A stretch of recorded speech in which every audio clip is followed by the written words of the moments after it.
Yeah, welcome to Zurich, Frederick Wiseman. Thanks.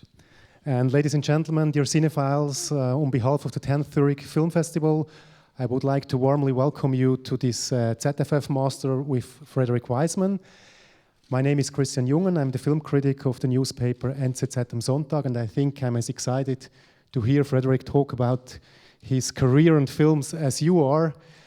If you had the chance to read the new issue of Sight and Sound, you have learned that Frederick Wiseman is not one of the most important documentary filmmakers of all time, but the most important filmmaker of all time. Fortunately, I haven't read that. It was a poll by documentary filmmakers who named you the biggest master of the field. So we're going to talk about 40 minutes, and you will show us some excerpts from your movies, and then we will open up for questions from you.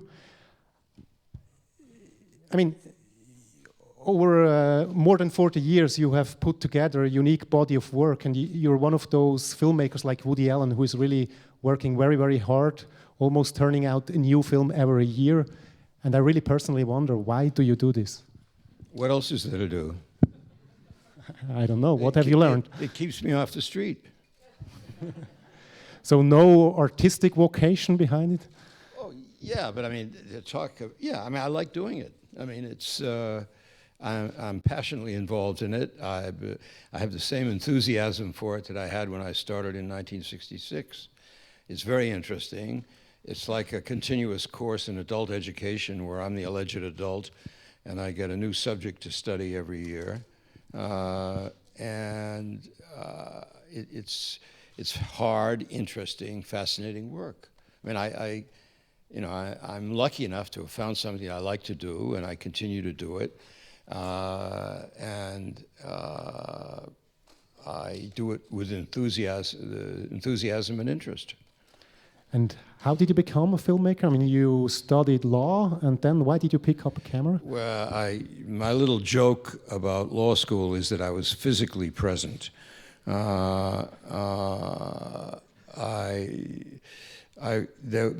was a wonderful library. The university library was right across the street from the law school, and they had very comfortable chairs and every novel or poem you'd ever want to read on the open shelf. So I spent 3 years in law school in the university library and hardly ever went to class. I never went to class really after the first semester.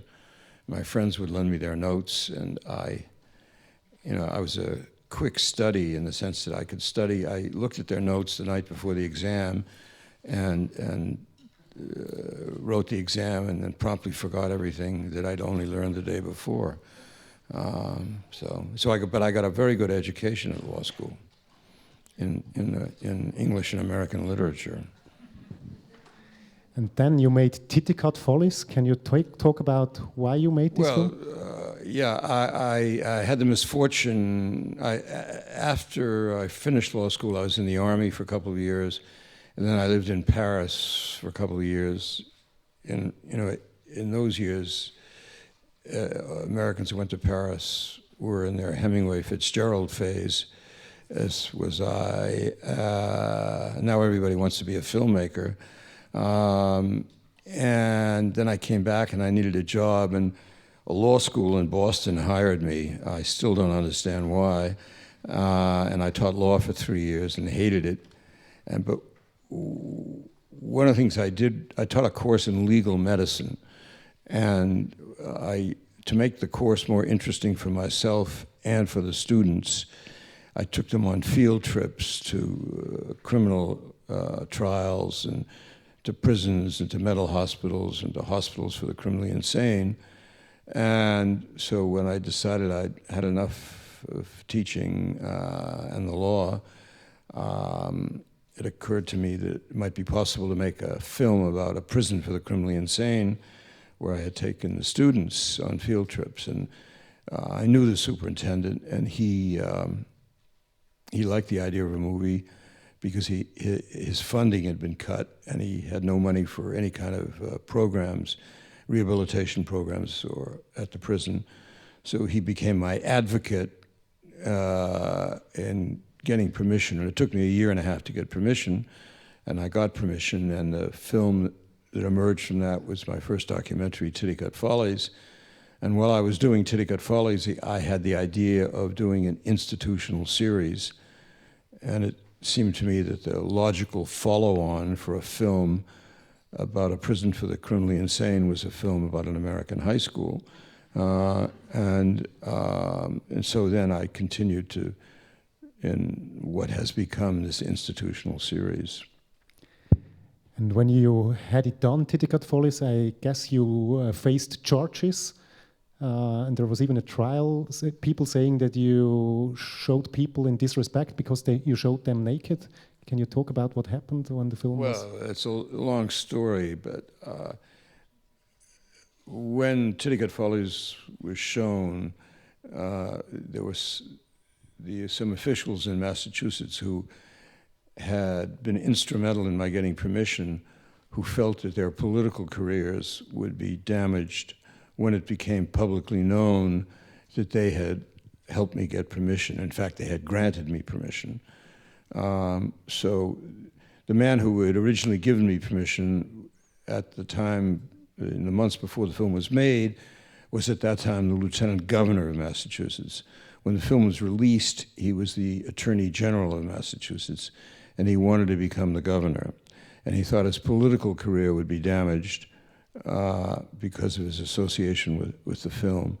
So he got a temporary injunction or restraining order preventing the film from being shown, and brought suit to have the film banned. And also the Massachusetts legislature, which didn't like this man who, the former lieutenant governor and present attorney general, had hearings about the film to use the film as a way of striking against their Republican opponent. There was a trial. The allegations against the film were first that I had breached an oral contract giving the state editorial control of the film, specifically saying that the Commissioner of Correction, the Attorney General, and the Superintendent of the prison had final editorial control over the film. There was absolutely no evidence of that whatsoever, and no filmmaker, even one as crazy as I am, would ever have ceded permission to anybody else, or given editorial control to anybody else. But they made that claim because it was a way of preventing the case from being heard in the federal court. You know, in America, there's a dual system of courts. Each state has a court system, and in addition, there's a federal court system. The principal argument in my defense was the First Amendment to the American Constitution, namely freedom of speech and press.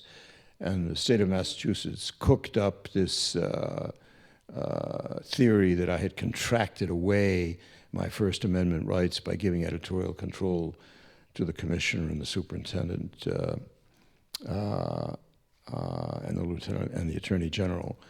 And the other claim was that the film was an invasion of privacy of one of the inmates who's shown naked in his cell, because many of the inmates were kept naked, partially as punishment and partially because it was easier for the guards to clean them if they didn't have to take off clothes, because some of the men were incontinent and some of the men were incontinent because of the way they were treated. So, in any case, the trial judge found that I had breached the oral contract and that the film was an invasion of privacy of this particular inmate. And the right of privacy was found in Massachusetts to exist for the first time in this film, because for the right of privacy to exist, there either has to be a statute, the legislature has to pass a law saying the right of privacy exists, or there has to be common law tradition, which means that there have to be cases, appellate court cases, which find a right of privacy. And neither of those had happened. The trial judge described the film as a nightmare of ghoulish obscenities, which 24 years later, when the film was shown in a theater in Massachusetts, I wanted to put on the theater marquee because I thought, a nightmare of ghoulish obscenities would have attracted a different audience. And then 5 or 6 years, that ban was in effect for 5 or 6 years, and the case was appealed to the Massachusetts Supreme Court, and the Massachusetts Supreme Court said the film had value. The trial judge had said the negative had to be destroyed, burnt. The Massachusetts Supreme Court said the film had value, but could only be seen by limited audiences consisting of doctors, lawyers, judges, legislators, people interested in custodial care, and students in these and related fields. Strangely enough, I remember the terms exactly. And I could show the film to that select audience on condition that I gave the court and the Attorney General's office a week's notice of any screening, and then filed an affidavit within a week of the screening that everybody that saw the film was within the class of people allowed to see the film. Well, of course, that was impossible because I didn't have my own FBI or investigative agency, so the film wasn't shown. But then, 7 or 8 years after the original decision, there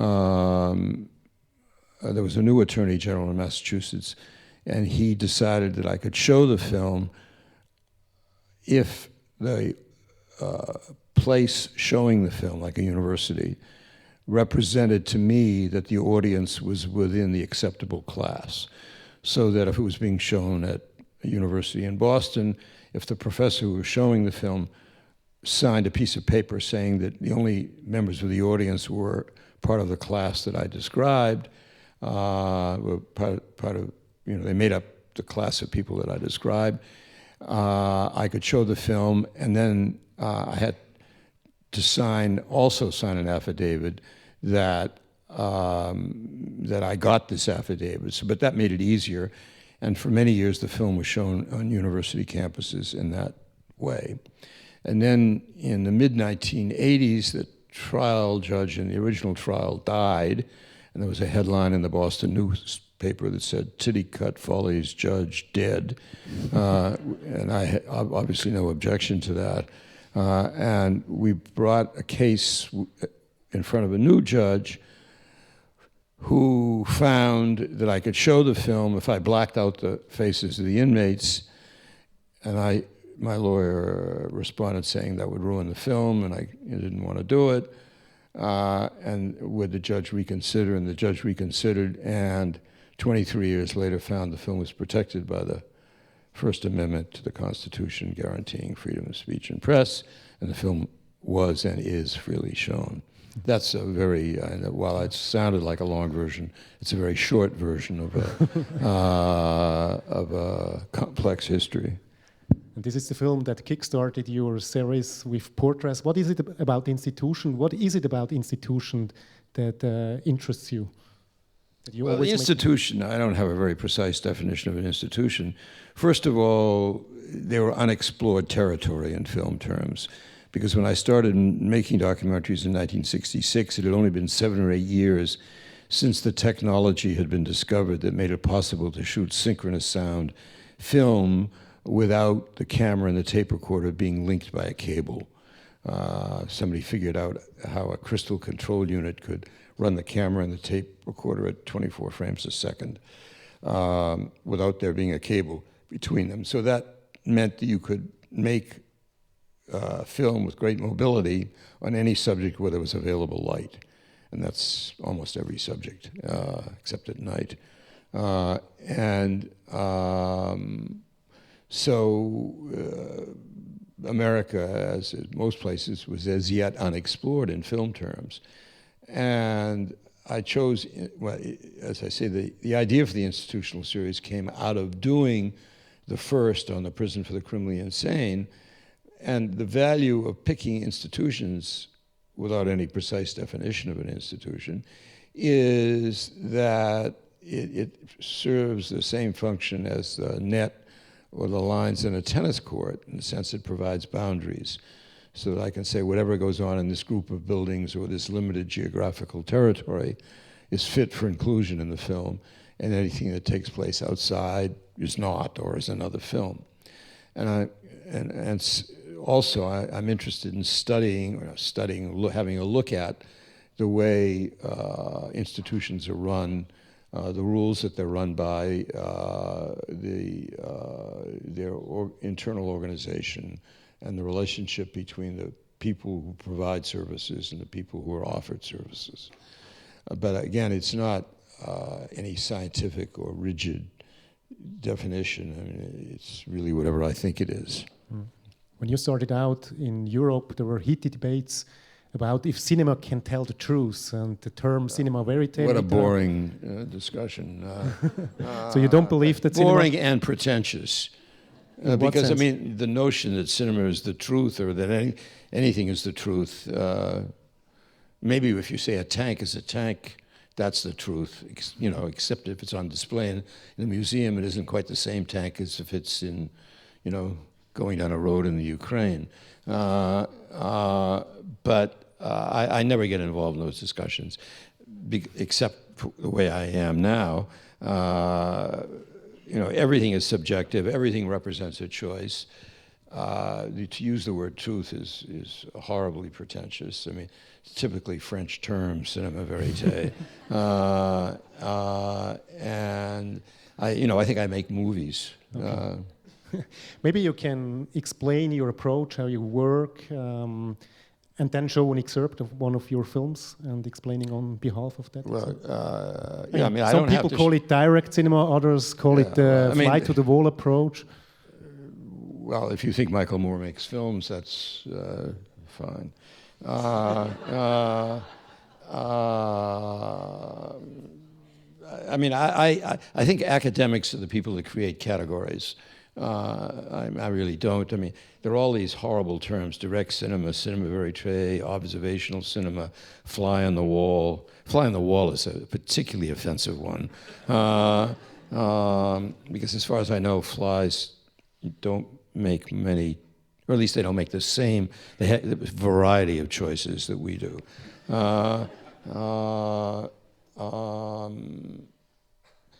But the technique is really a simple one. I don't do any research in advance, except to spend a day at the place. Bridgewater, I made Ticket Follows, I knew a little bit about because I'd taken students there. But for all the other films except one, I only spent a day at the place in advance. The one that I spent more time at was the Comedie Francaise, where I spent 3 months, not because I felt I needed to do research, but because, again, in a typically French situation, I had to get permission from 23 unions. And after 3 months there and drinking a lot of beer, they voted to give me permission. So I spent a day, I got a sense of the geography, the routine, and I really believe the shooting of the film is the research, because I don't stage any events. I never ask anybody to do anything specially for the camera. I hang around and accumulate a lot of film. For example, for the National Gallery film, which is being shown at this very minute, I accumulate 170 hours. For Berkeley, which was the previous film, I had 250 hours. The reason I had 250 hours is because academics like to talk a lot, and you never know what they're going to say next, so you have to keep shooting.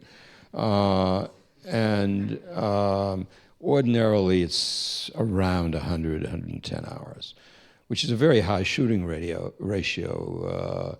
It's almost always a ratio of 30 to 1. For Berkeley, it was close to 60 to 1.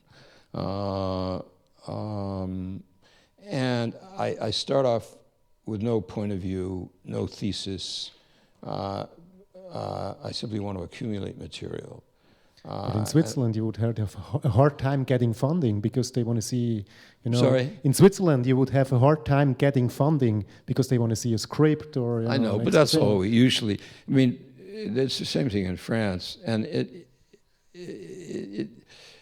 the idea. I mean, either the people who fund have confidence in the filmmaker or they don't. And the idea of writing an outline is part of the comedy routine of making documentary movies, because usually if you write an outline in advance, unless it's a thesis film, and you know what you're going to shoot and why you want to shoot it, of course you can do it in advance, but for the kind of movies I make, I don't know what I'm going to find. So all I write in advance is one-page list, and it's film fiction, because I just make up events. And I make up the kind of events that I think I might find, but I make it very clear in that one page that I don't know that I'm going to find them. This is all hypothetical. And I describe the technique, and that's it. But often those things are required to protect the decision-making bureaucracy rather than out of any real need to know what the film is going to be. Because if there's a written document and the final film doesn't match the written document and the funders don't like the final film, they can say to the filmmaker, you didn't do what you said you were going to do. So it's more for internal political protection often, although not always, than it is for anything else. So, I write this proposal and I either get the money or I don't. And for me, there are only 7 or 8 places to go to get the money. Public television, a couple of foundations. Occasionally, if there's a French connection, so to speak, I get some money from the French subsidy system, or Canal Plus, both of whom have been extremely generous with me. As I say, I spend a day at the place figuring out the geography, some sense of the daily routine, start shooting. And during the shooting, I mean, some events I know about, because I know every Friday afternoon, for example, at 2 o'clock there's a staff meeting. And sometimes I know about it because I'm told the day that I'm there. Often I know about it because during the shooting, I'm very dependent on informants, in the best sense of the word of an informant, who's somebody who knows more about the place than I do. And people are curious about the filming, and they come up and you chat. And you might be at a place 12, 15 hours a day, but the most you might shoot is 3 hours. But the rest of the time you use to observe what's going on, and people come up and talk, and they want to know how the camera works, how the tape recorder works. And how do you make them forget about the camera? Often in documentaries, you can see that people start acting a bit, or they are watching into the camera. I think your film's not. I think the real trick is they get distracted by my big ears. But you don't, I think the worst thing you can do is to say, just forget about us. We're just making a movie. You try to blend into the woodwork, so to speak. You try to avoid doing anything threatening or imposing. You're hanging around. And my experience, people don't act for the camera. But I'll give you a film illustration of why. Let's look at the first sequence I want to show you. It's a sequence from a film about the Kansas City Police called Law and Order. And I won't say anything about the sequence till you see it. It's a sequence with the Vice Squad of the Kansas City Police, and it lasts 6-7 minutes. Okay, kann man das einspielen, bitte? No, we're not blocking the screen.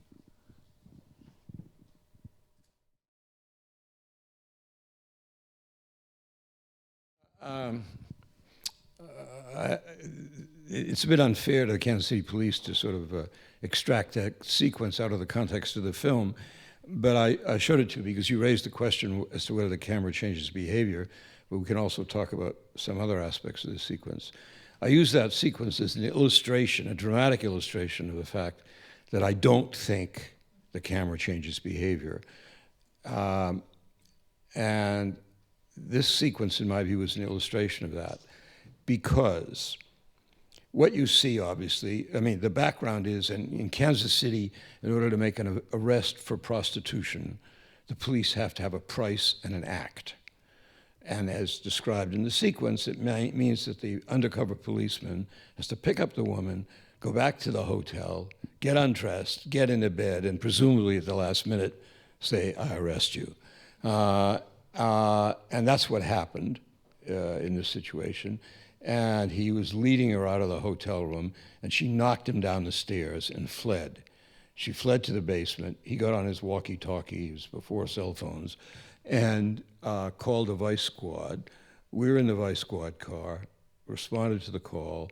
The bellboy at the hotel said she was hiding in the basement. So with the police, we went down to the basement, and as you see, the sequence picks up. The bellboy said she was hiding under some furniture. So the police find her there and drag her out. And as you see in the sequence, one of the policemen starts to strangle her right in front of a camera, and in a situation not only where there's no natural light, but artificial light. So, nobody could make any mistake that they were being photographed.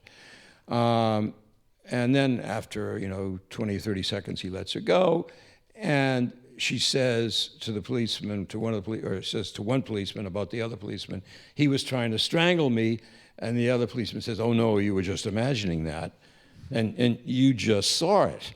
Now,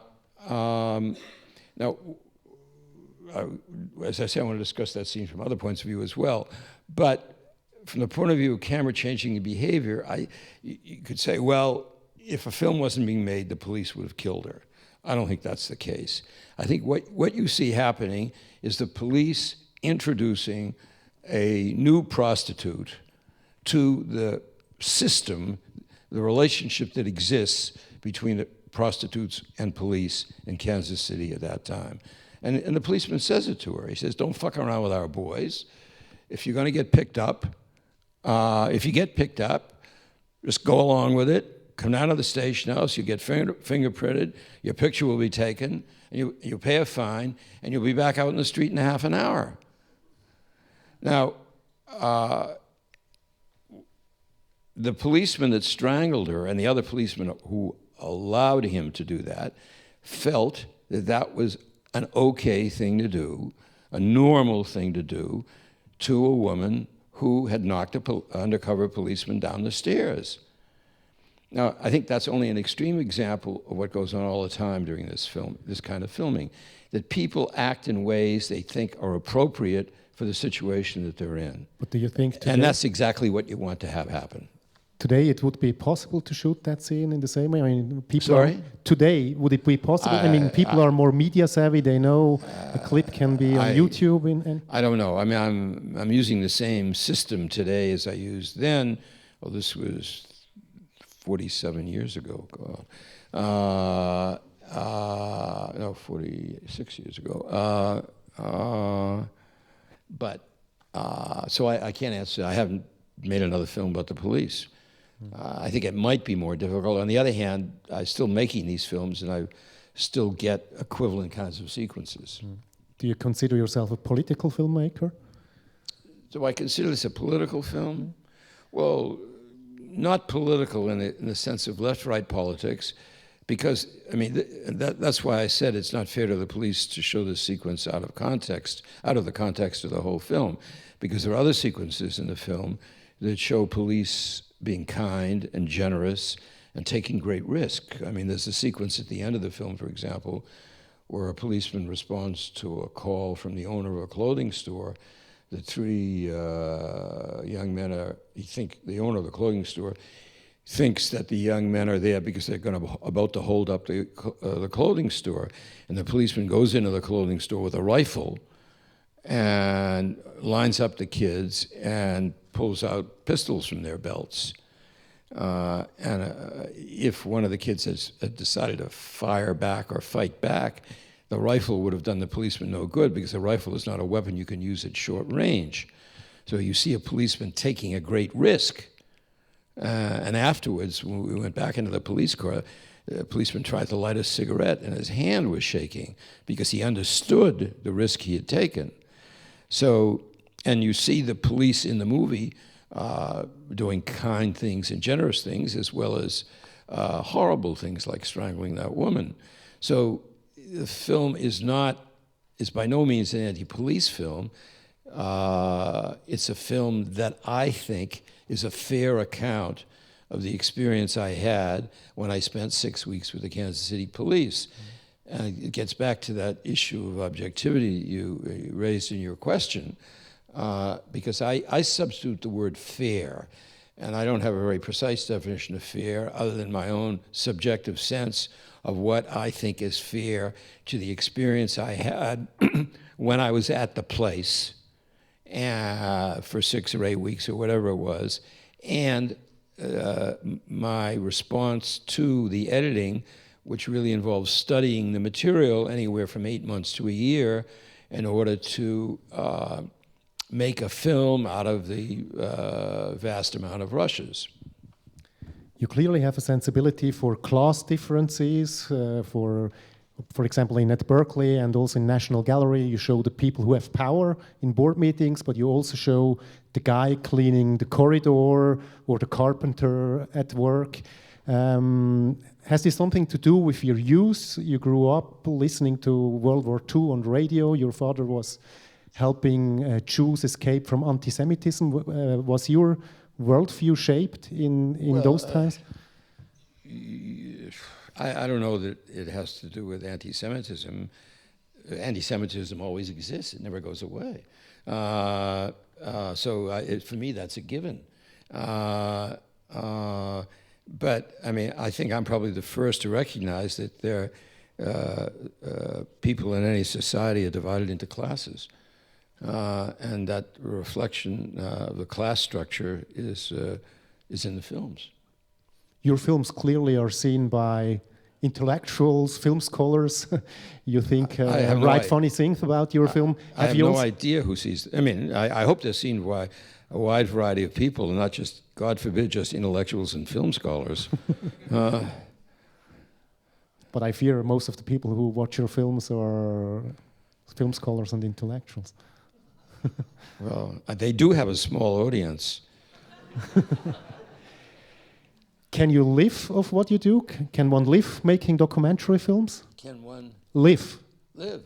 Yeah. Do you earn enough? Well, I mean, I make a living out of a combination of things. I try to make close to one film a year. I own the films outright, so if they have any residual value, I get it. And I give talks in American universities in particular. You can get paid very well for talking about movies. You can make more money talking about them than making them, but unfortunately you have to make them in order to talk about them. Although that's not true of film critics. Yeah, thanks God we don't make movies. It's very hard to, I mean, you can order a DVD, as I did at your company, but young folks, they want to download films, and I checked on iTunes, for example, and I have an American account. Only Crazy Horse is available on iTunes. Why is this? Are you against this new... No, I'm not against it. It's because they haven't been interested in showing them. And that's changing now. Netflix has just bought some of them. And I'm just now trying to arrange for them to be shown on VOD. No, I mean, they weren't available on DVD for a long time. Now they're all available on DVD, and they're about to be available in Europe on DVD. But the reason they weren't available in Europe before is that nobody made me an offer. Chris Marker was in favor of putting everything on YouTube and make it accessible. What is your... Well, Chris Marker must have been independently wealthy. I mean, I still like to eat. I like to live in a nice house. So, I mean, I don't... Chris Marker was more, you know, a man of the people than I am. To make a movie, as some directors here in the audience could testify, is physically exhausting. How do you keep in such good shape that you can make still one film per year? I work out. And I come to Switzerland to ski. Oh, really? That's really the key. Are you also familiar with Swiss filmmaking? No. There's no movie theater in the little village I go to. Okay. Why do you live in Paris? Why do you live in Paris? Why did you go back to... The food's good. All right. But it's quite a depressed nation, isn't it? They dislike their president, they change the cultural minister every now and then. Somehow that doesn't affect my daily life very much. Okay. So the time is up for questions from the audience. There is a microphone making the rounds. Are there any?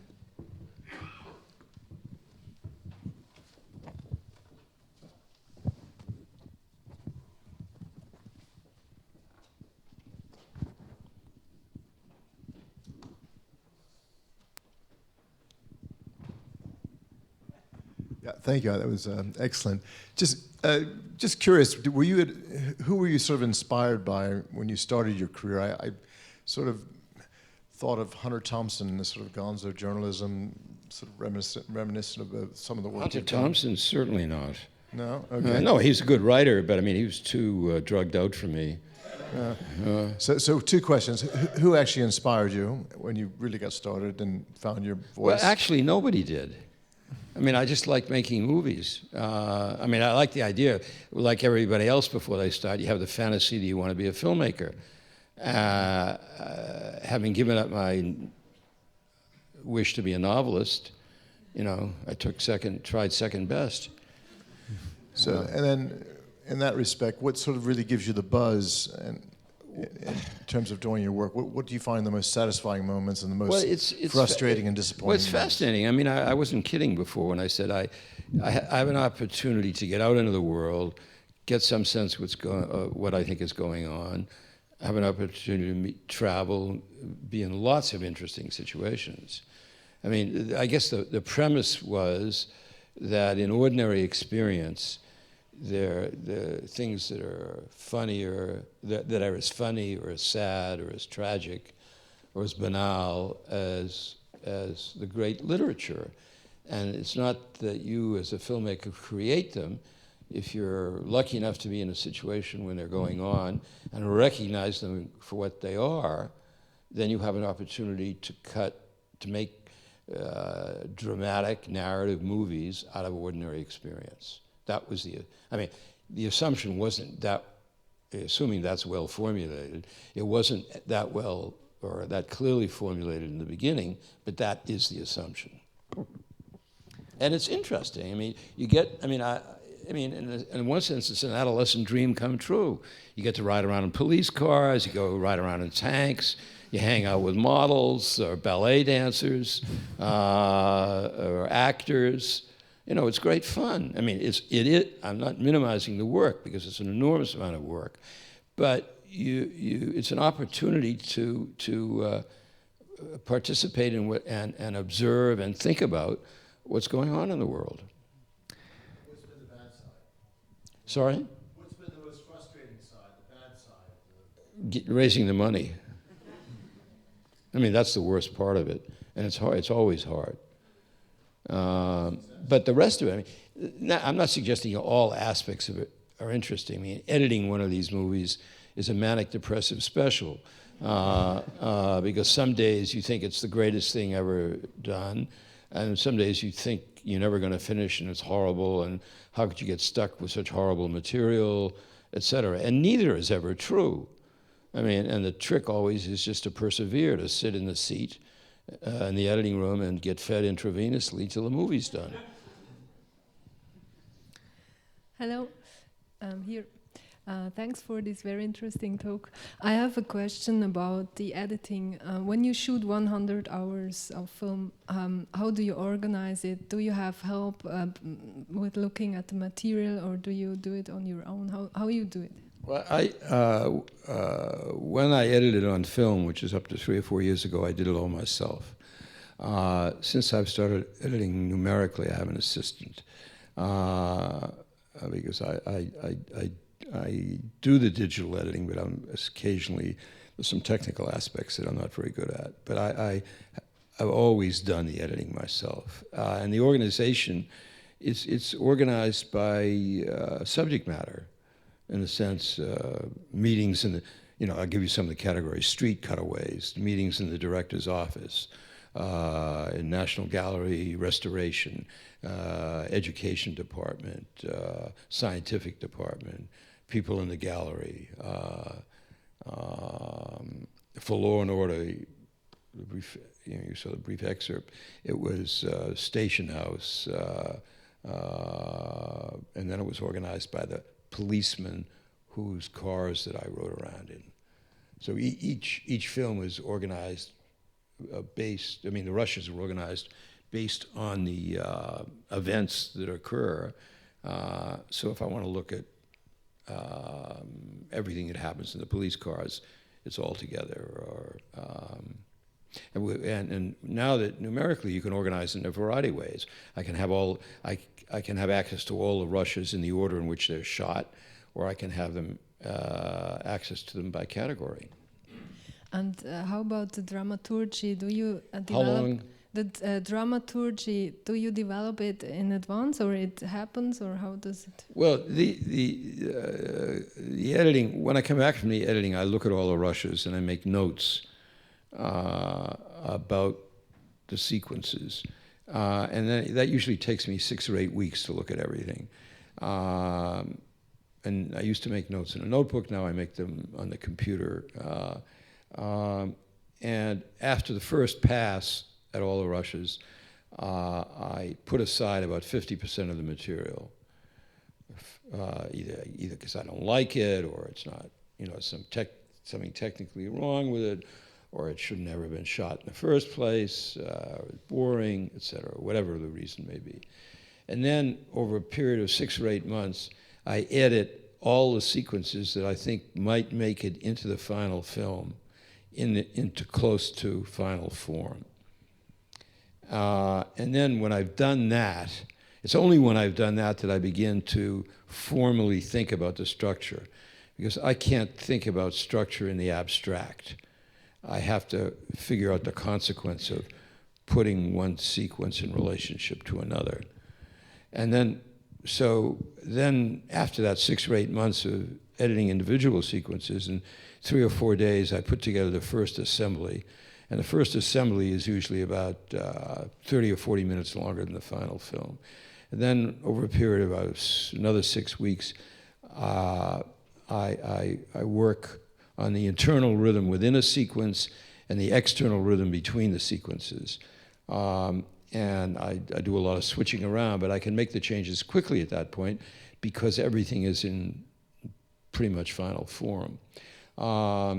And then when I think I have the final film, and it's really only in this latter stage that I've just described that I really figure out the structure, or what I think is precisely.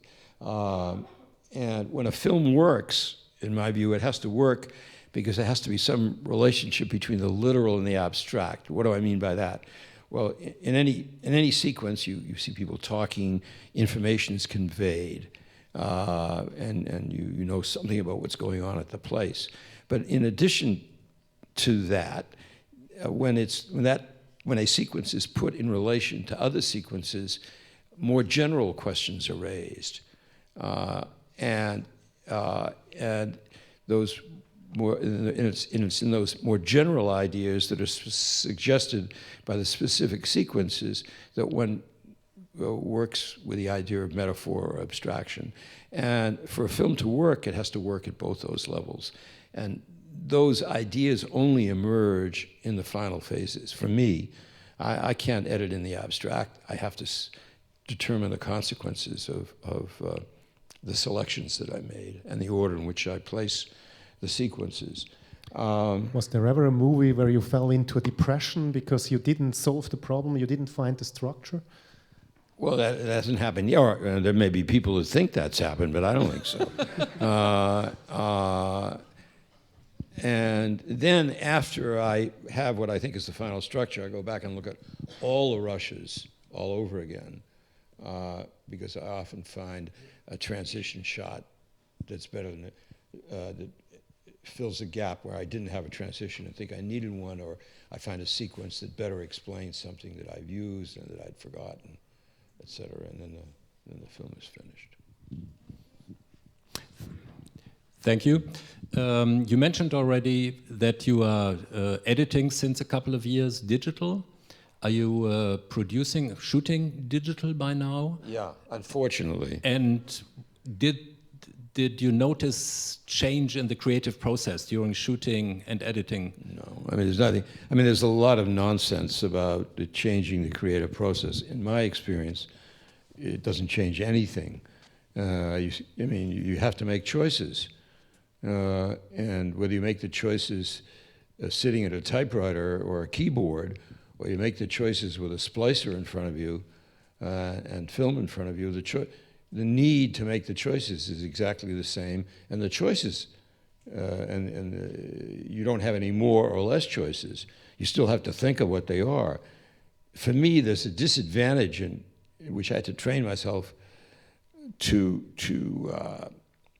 not to try and make choices too quickly in the Avid, because when I edited on a flatbed or a Steenbeck editing machine, there was more built into the system of editing was time to think, because you had to go to the wall, find the roll of film, thread it up on the machine, run it down to the place that you were looking for, and all that wasn't wasted time, because you could try and think during that time, or you were automatically required to look at sequences other than the one you were looking for, because as the sequence you were looking for was never the first thing on the roll of film. You had to find it. When you were finding it, you were reviewing sequences that preceded it.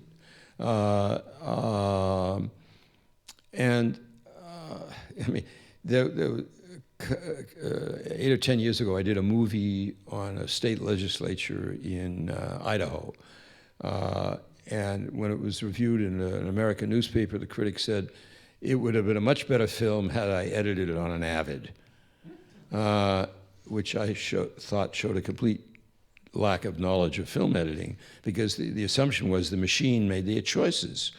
And an editor makes the choices, in this case, me. And so that it's a long-winded answer that the process is no different. So I want to ask you, what are the contemporary issues that inspire you, and are you currently working on a project?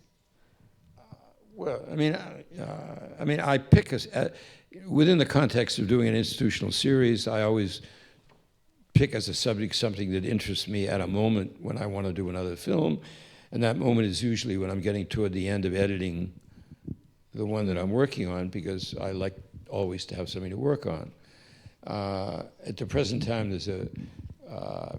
I'm in the process of working on a ballet based on the Titicut Follies, which is the first movie I made. I got a small grant to work with a choreographer where I'm doing the dramaturgy and the set, and I'm working with a ballet company to make a ballet out of Titicut Follies, which is very interesting. It's fun for me. You don't make any voiceover or interviews. Is it because you think it's not necessary, because the people, they are acting naturally, so they give enough information for the audience?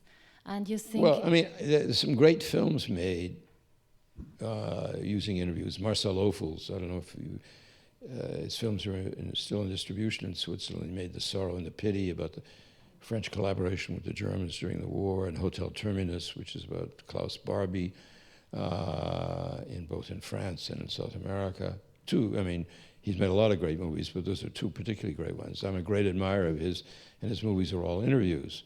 So I don't think the way I work is the only way to work. I happen to like to work this way because I like to bring the experience, or to try to bring the experience that I've had being at the place for 8 or 12 weeks to the people who haven't had that experience.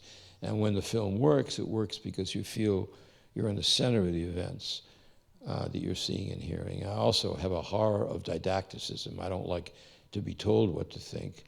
And many of the events in these films are complicated and ambiguous, and I like the idea of films being complicated and ambiguous because the books that I like are that way. And so my approach is more novelistic than it is journalistic or didactic. Have there been institutions who said, you wanted to make a film, and they said, no, we don't want to?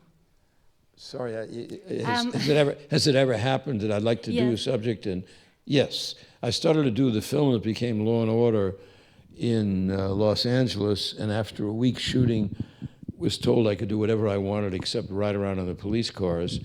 And since there were no foot patrols, that severely limited the choice of subject matter. And then I went to Kansas City, where the police chief said, okay. And interestingly enough, I mean, the experience almost always runs counter to cliche, because the police chief in Kansas City gave me permission, had no right editorial control over the film whatsoever.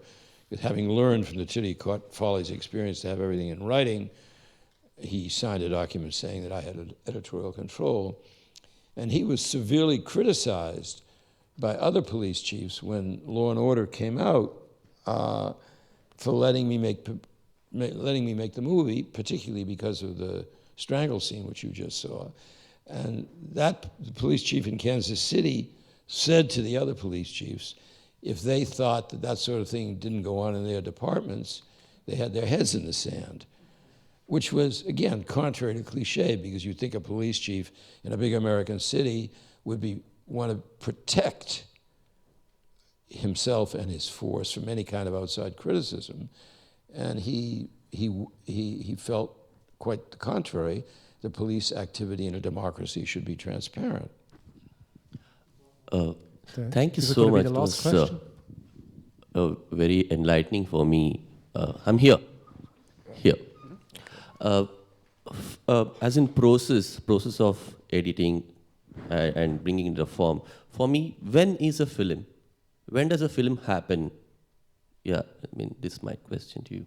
When does the film happen? Yeah. Well, I don't know that you can isolate one event. It becomes a film in the editing. Otherwise, it's a random, chaotic collection of rushes. But you have to have good picture, you have to have good sound, and you have to at least think you know what you're doing in the editing. But, I mean, it's the reverse of, as you all know, it's the reverse of fiction filmmaking. Because fiction film, 95% of it is you shoot the script, which you've planned in advance, or planned most of it in advance. But with this kind of filmmaking, there is no script, and you just have this random group of rushes, or sequences, and you find the film in the editing. And you find the dramatic structure in the editing. So I'm working on a few rushes. When do I say stop? When do I say, as a filmmaker, when do I say? When do you stop? Yeah. When you convince yourself the editing it's finished. I mean, there's no, I don't see, there's no rule about it. You work hard and you think you've done the best you can, and it's over. I mean, you could work endlessly on one of these things. I mean, I don't have any problem feeling the editing is finished. I arrive at a certain point. I think I've done the best I can. Maybe it's because I was locked up in a room for a year. But in any case, you know, I've had enough of it. I've done the best I can. It's over. One more? Okay, last question, maybe.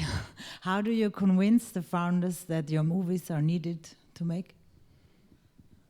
Is there any secret? How do I convince the funders?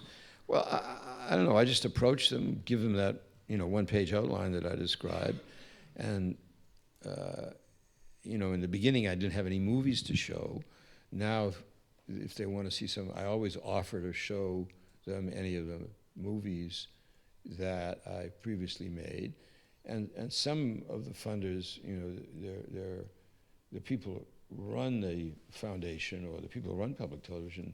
They've seen the previous movies, so that they, you know, they don't know what they're going to get in the one that I'm trying to get made at the moment, but they know at least that I work in a certain style and that I deliver them on time, and either they give me the money or they don't. I think it's harder now to get the money than it was 20 years ago, because there are more people making movies, and in America, the sources are limited to public television and a few foundations, and the total amount of money that's available for making documentary films hasn't increased very much, and there are a lot more people after that money. So it's hard to get the money. My last question would be, are you happy with your career? And I'm asking because, I mean, I've said that you've been chosen by other documentary filmmakers as the master of the field in this Sight and Sound Pole, and you've been around for more than 40 years, but for a very long time, documentaries were kind of at the children's table. You never had an Academy Award or something like that. And today, suddenly, documentaries can play in competition at Cannes. They give you a Golden Lion in Venice. Suddenly, documentaries are in and considered. Do you have some regret, or are you happy with what you achieved? Of course. I mean, it's nice that films are shown at film festivals. It may simply be a function that fiction films are so bad.